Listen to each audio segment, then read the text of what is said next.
Hello, RDs and RDs to be.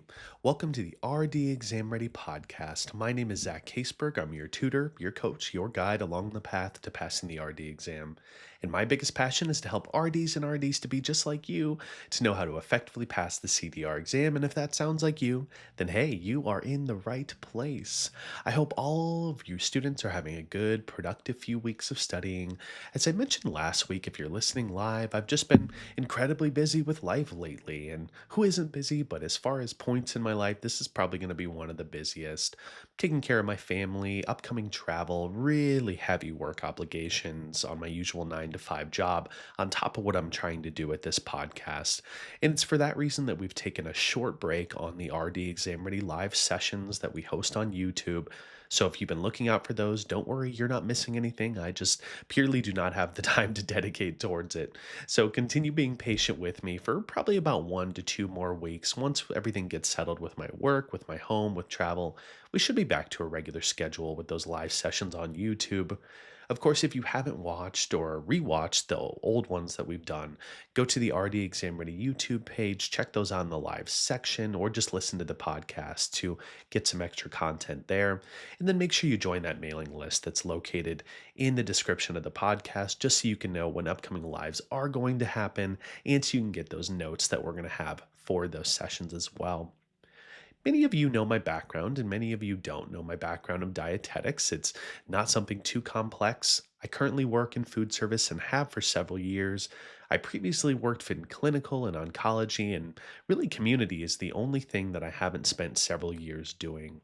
Now, it's really nice to stay in touch with community, but in my day to day, I don't spend a ton of time doing it. I really just spend time doing food service. Now, that might blow your mind a little bit because you're like, Zach, food service is like the most boring of all the things and harder concepts to study. But I've really fallen in love with food service, and it's really helped me with my managerial skills and knowing how to run efficient operations.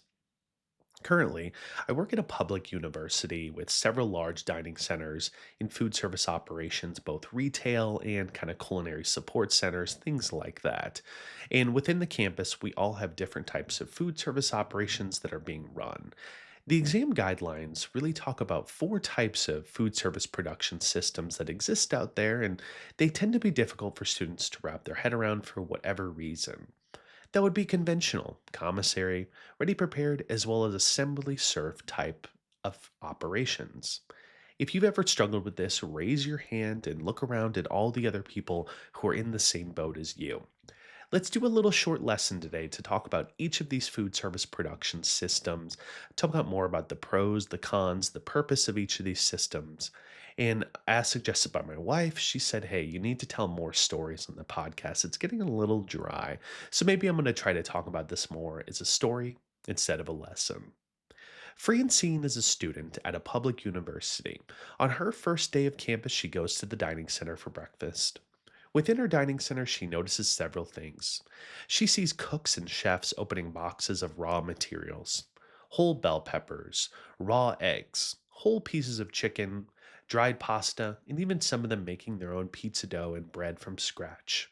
She notices how the workers in the dining centers are very skilled at what they do, and they're taking raw products and chopping them to the exact sizes, shapes, and they're going through everything from cooking products from the raw state to putting it on grills, saute pans, tilt skillets, and notices they then serve the food directly to her, the customer within her dining center.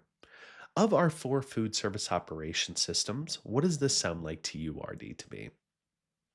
This will be known as a conventional food service system. Foods at Francine's Dining Center are being purchased at various stages of preparation for this operation.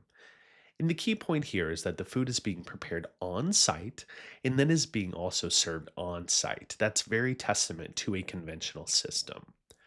Following the production, the foods are typically going to be hot held or refrigerated as appropriate for the menu item, but largely are going to be served as soon as possible.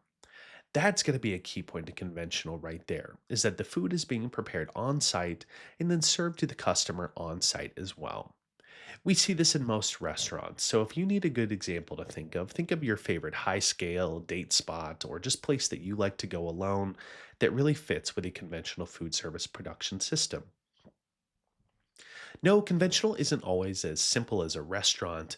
In a restaurant, a lot of times we're just putting things in a window, serving it to them. The server comes and gets it, and they just give it to you at your table. We also have some few examples where we have a conventional food service production system, but maybe the food isn't being prepared and directly served to the customer in the same room. Let's talk about more about what I mean. Let's think about this in a hospital setting. We have our kitchen on the first floor of the hospital where patient meals are being prepared, right? Then they're being placed on trays. Those trays are then being put on carts and sent upstairs in the same building, in the same hospital, to be given to the patient themselves. This is also going to be conventional food service because although that patient is not sitting right there in your restaurant or sitting right there in the service area in your dining room, they are still being served on premises. This is a good moment to talk about centralized versus decentralized service. In centralized service, the plates or trays are being assembled in an area that's very close to the production or the kitchen area.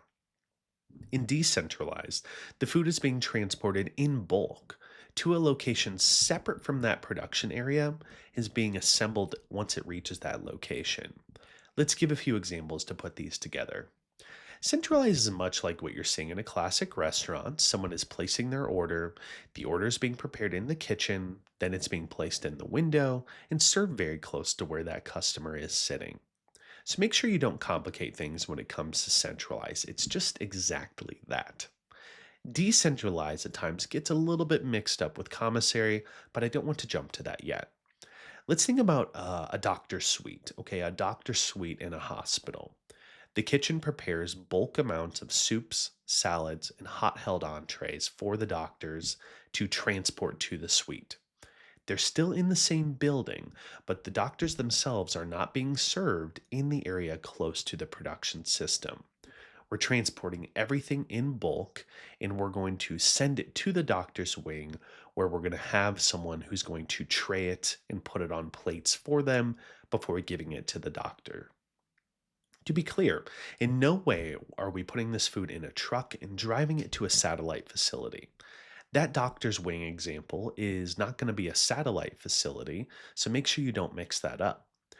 It's really being located in the same building, and that's what makes it decentralized. You should now understand the difference between those two of centralized and decentralized. But let's spend just a little bit more time talking about the conventional system here and talk about labor and labor skill. Like we said, Francine looked around and she saw that a lot of the people were very skilled in what they were doing. Taking raw products and bringing them into prepared foods is not an easy task. You need highly skilled labor in a conventional system because you have people running grills, chopping things, using knives, preparing everything from scratch does take a relatively high skill in order to do this job. If you're in an area where the demand or the supply is very high for skilled labor, let's say the cost actually is very high for skilled labor, then you might consider some ways to reduce the amount of work that labor does. Like instead of maybe purchasing all the products and foods to make pizza from scratch, maybe I'm going to start buying pre made or pre packaged or pre prepared pizza crusts so that we don't have to have a skilled laborer to do that. That's one way we can save money on labor is by saying, hey, we're going to go ahead and just buy this pre-packaged or pre-made so that it brings down the labor cost a little bit. And that's what you're going to see with these questions. They're going to try to push you in one direction or the other when it comes to these types of systems. Let's talk about another type of situation. Elena is being interviewed as a culinary specialist position. The area she will be working will be a large industrial sized kitchen. She notices that in the kitchen, food is being prepared in very large quantities. It's being purchased by large quantities too, sometimes by the pallet. She sees other culinary specialists using large, heavy manufacturing equipment to process hundreds of pounds of pasta at a time. Once the pasta is cooked, she sees them taking that pasta and placing it in a chill or a frozen area so that it can be later reheated for service. This would be considered what type of system? It would be a ready, prepared food service production system. In ready prepared, menu items are being cooked and produced, and then they're going to be chilled or frozen until being reheated for service. The largest difference between a conventional and a ready prepared system is that in a conventional, the food is being cooked and it's going to be served relatively quickly, whereas in a ready prepared system, the food is being cooked and held, chilled, frozen for a long period of time before it's going to be prepared. In Elena's example, they are preparing large batches of pasta, and they're either going to do a cook chill or a cook freeze system. Cook chill is when that pasta is going to be cooked, partially cooked, and then rapidly chilled and then placed in the refrigerator before it's going to be reheated later for service. In a cook freeze situation, we would then take that cooked pasta and we would freeze it so that it can then be reheated for service. So, just two different types of the same thing. For skilled labor, you're going to have some pretty highly skilled labor in this operation because you're having these labor people who are using very large, very heavy, very complicated machinery. So they need to have some good skills to run this type of equipment. But regarding that labor, there are other benefits. The benefit is you have one skilled laborer who's using large equipment to prepare thousands of pounds of pasta for an operation. If someone was going to do that same amount in just a tiny pot, it might take 10 to 20 cooks to prepare 1,000 pounds of pasta like that, whereas you're just having one person who's skilled in doing it. So the largest benefit of ready prepared is you're spending some money on that skilled laborer, but you're saving a ton of money and a ton of money on labor otherwise by preparing things in bulk instead of having a bunch of individual people prepare that same amount in little pots. Another key point to make about ready prepared is the amount of storage and money that you need for it. You really need a lot of money in storage for equipment. The equipment you're using is sometimes millions of dollars, and you need the space to be able to use it. So, when you're in a ready prepared system, you do have that upfront cost in order to afford the equipment. And furthermore, you're going to be preparing thousands of pounds of pasta and products. When you're going to refrigerate and freeze that, you're going to need a lot of storage to do that. So, you're going to need to spend a lot of money upfront just to be able to afford to store those products as well. If you're in a small operation that's located in a large metropolitan area, you're going to be very limited on the amount of space storage that you have. So, maybe in a large metropolitan facility, you're not going to be able to use a ready prepared system because you're just not going to have the space to hold all that. Lastly, whenever foods are being cooked, then chilled, cooked, then frozen, and each of those being reheated later, you are going to have a higher amount of critical control points. So your HACCP program has to be very in line with really focusing on the different critical control points that exist because now that you're chilling, you're freezing something and then reheating it, you're adding several steps along your HACCP program right there when you do that. Carl is a cook who prepares all the food for the local elementary schools on the university campus. His job every day is to prepare large batches of food in a centralized kitchen. Once the food is prepared in bulk, it is then transported in bulk on a truck and driven to other satellite locations, aka those elementary schools. Once that bulk food reaches the school, it is then being placed on trays by the lunch staff at the school and served to the students. Carl works in which type of food service system? Well, Carl works in a commissary food service production system. Commissary is where there's a centralized procurement and centralized production facility that prepares all the food, and then the food is then distributed in large amounts of bulk to several remote areas for final preparation and service. Those elementary schools, or really any location, is going to be what we call as your service or your satellite service area. It's your satellite location. The benefit of a commissary system is really seen in those satellite facilities because within those satellite facilities, they typically are not going to require large ovens, large refrigerators, large freezers, or dry storage because the food is being delivered to them already cooked completely So largely all they have to do is keep it warm and then tray it up for service. It is because of this that the lunch staff that works at those schools and those satellite facilities, they don't have to be very skilled at all. Because mostly what they're doing is they're not doing cooking, they're just scooping bulk amounts of food, placing it on a tray, and then serving it to the customer. For the most part, and in most cases, they are not doing much cooking whatsoever. Carl, however, who works in that centralized kitchen, he needs to be very skilled to prepare this food for the satellite locations. Now, another cost to consider is the fact that you're paying for the transportation cost to drive that product on a truck to the satellite location. So, you need a truck, you need a driver, you need someone who can deliver that product to the satellite location. And this is unique only to commissary systems. One other consideration you must take is whenever food is being placed on carts, hot held, and then driven before it's being served, you're going to have a lot higher risk that that food is going to fall out of the acceptable temperature range. Additionally, the quality of that food is going to suffer greatly because anytime you need to hot hold something, drive it somewhere, and then drop it off, you're going to see the quality of it decrease.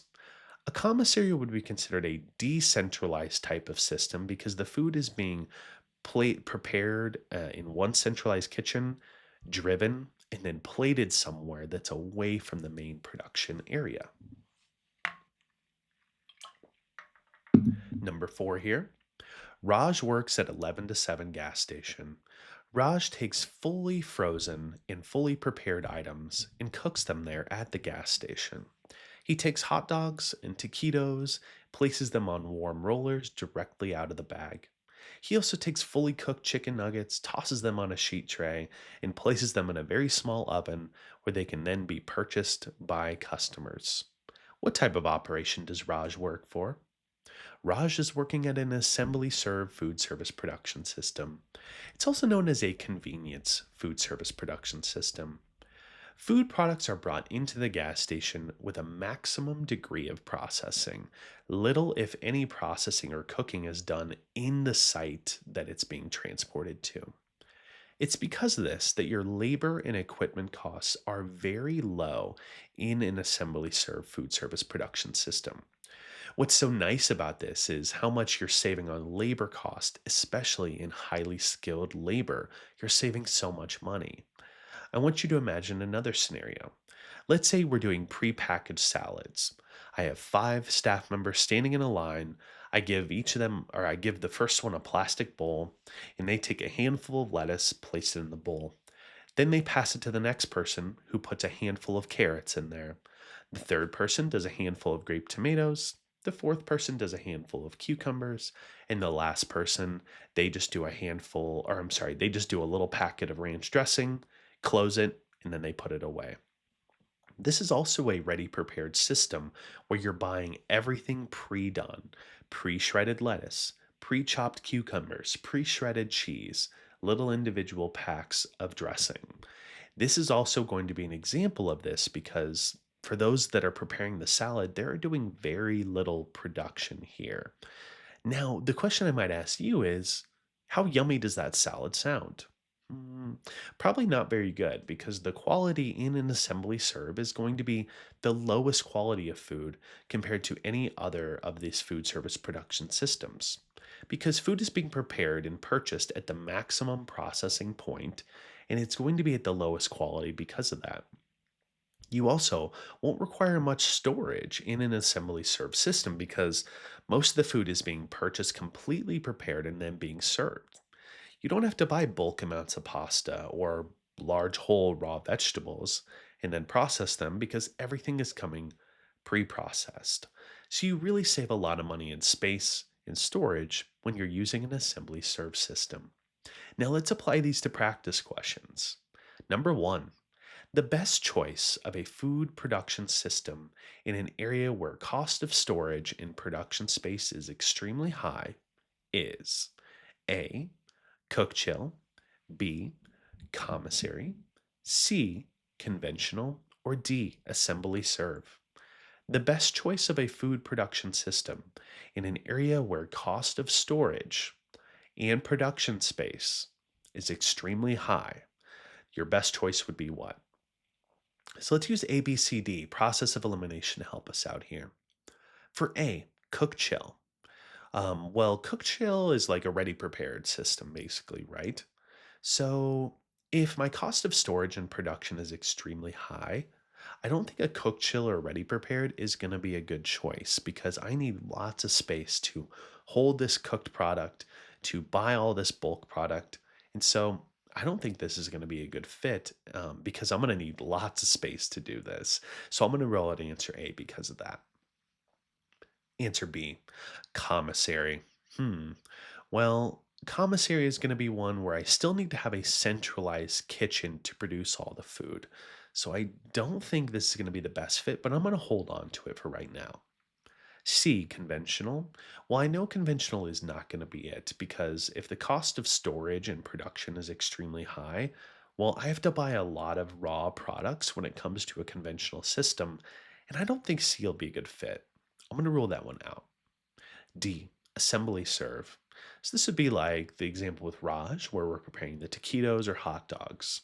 I think this would be a good answer because if I'm in an area where the cost of storage and production is extremely high, I want to pick the option where it's going to have the lowest amount of storage and the lowest amount of production, which would be an assembly serve. If I was to say the best choice of a food production system in an area where cost of storage and production is extremely high, my best choice would be answer D, an assembly serve system. Number two, a food service production system in which food is prepared in a centralized kitchen and then driven via truck to satellite locations is known as A, ready prepared, B, commissary, C, conventional, or D, assembly serve. A food service production system in which food is prepared in a centralized kitchen and then driven via truck to satellite locations is known as. So for answer A, cook a ready prepared system or cook chill, cook freeze, it doesn't sound like we're usually trucking a lot of stuff around in this system. So I would rule answer A out. I don't think it's a ready prepared system. B, commissary. This feels like a nice fit for commissary based on the question because commissary always involves that central kitchen and then we're driving it to satellite locations. So I have both of those points in this question and I like answer B. Answer C is conventional. Conventional would not be a good fit because in conventional, we're not typically driving it to satellite locations. If anything, we're transporting it to a separate wing of the hospital or just serving it right there in the dining center or restaurant that we're at. I'm going to rule out answer C. Answer D is assembly serve. Well, I don't think the things are going to be transported to satellite locations in assembly serve, at least not in the cooked form. So I would rule out answer D because of that. My best choice for a food service production system in which food is prepared in a centralized kitchen and then driven via truck to satellite locations, my best fit would be answer B, commissary system. Number three, which of the following is characteristic of which of the following is characteristic of a centralized service location? A. Food is placed on trucks and driven to a prison where it is then traded for service. B. Food is transported to a separate hospital wing and placed on trays once it arrives. C. Food is placed on trays in the kitchen and then transported via carts to patient rooms. Or D. Food is prepared in bulk, transported to a satellite facility, and then reheated for service at the facility before being traded. Which of the following is characteristic of a centralized service? Let's start with A. Food is placed on trucks and driven to a prison where it is then traded for service. Does that sound centralized to you? It feels decentralized, especially because they're traying it up for service once it gets to the prison. I don't think answer A would be a good fit. B. Food is transported to a separate hospital wing and placed on trays once it arrives. Once again, this feels decentralized to me because if you're traying it up once it arrives there, that's pretty testament to being decentralized. C. Food is food is placed on trays in the kitchen and then transported via carts to patient rooms. I like answer C as a fit because I think it does fit with centralized because we're traying it up in the same area we're preparing it. So I like answer C. And D. Food is prepared in bulk, transported to a satellite facility, reheated for service before being trayed. Once again, that feels decentralized to me, and I don't think it's a good fit. So, which of the following is characteristic of a centralized service? That would be answer C.